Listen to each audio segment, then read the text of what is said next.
அடுத்த கதை பார்க்கலாம். பிறன் பொருள். அவர் ஒரு தத்துவ ஞானி.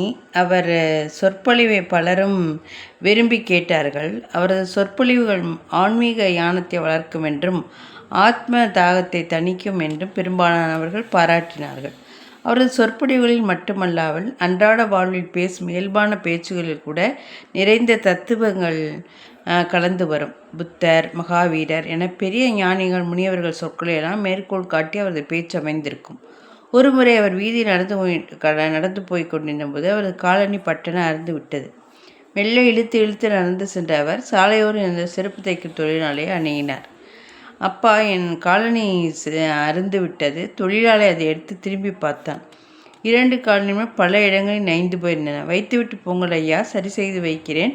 நாளைக்கு வாங்கி கொள்ளுங்கள் என்றான் பணிவாக. என்னது, நாளைக்கா? இழுத்தார் ஞானி. ஆமையா, கையில் உள்ள வேலைகளை முடித்துவிட்டு பிறகுதான் உங்கள் வேலையை பார்க்க முடியும். அதிலும் இதில் நிறைய வேலை இருக்கிறது என்று தன் நிலைமையை விளக்கினான் அவன். ஒரு நாள் முழுவதும் காலனி இல்லாமல் எப்படியப்பா நடப்பது? வேகமாக வந்தது ஞானியின் கேள்வி. ஒரு நாளைக்குத்தானே, வேறு 2 காலணிகள் தருகிறேன், அதை தற்காலிகமாக உபயோகித்துக் கொள்ளுங்கள். அவருக்கு உதவ உண்மைந்தான் அவன். என்ன சீரினா தத்துவ ஞானி? அடுத்தவன் காலநிலையை என் காலில் சுமப்பதா? அப்படி சொல்ல எப்படி மனம் வந்தது உனக்கு? சினத்துடன் கேட்டார் அவனை பார்த்து. செருப்பு தொழிலாளி சிரித்தான். பிறகு அவரை பார்த்து கேட்டான். அடுத்தவர் கருத்திலே எல்லாம் தலையில் சுமந்து தெரிந்து கொண்டிருக்க நீங்கள் அடுத்தவர் காலணிகளை ஒரு நாள் சுமப்பதில் என்ன ஆகிவிடப் போகிறது என்று. தத்துவ ஞானி வாயடைத்து போனார். அத்துடன் அவரிடமிருந்து தத்துவங்கள் விடைபெற ஆரம்பித்தன.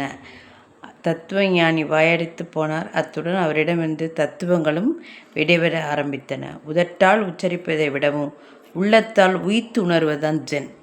நம்மளாம் ஒன்று வாயால் சொல்லிவிட்டு அதை செய்யாமல் இருந்தால் அது சொல்லும் செயலும் ஒன்றாக இருக்கணும்.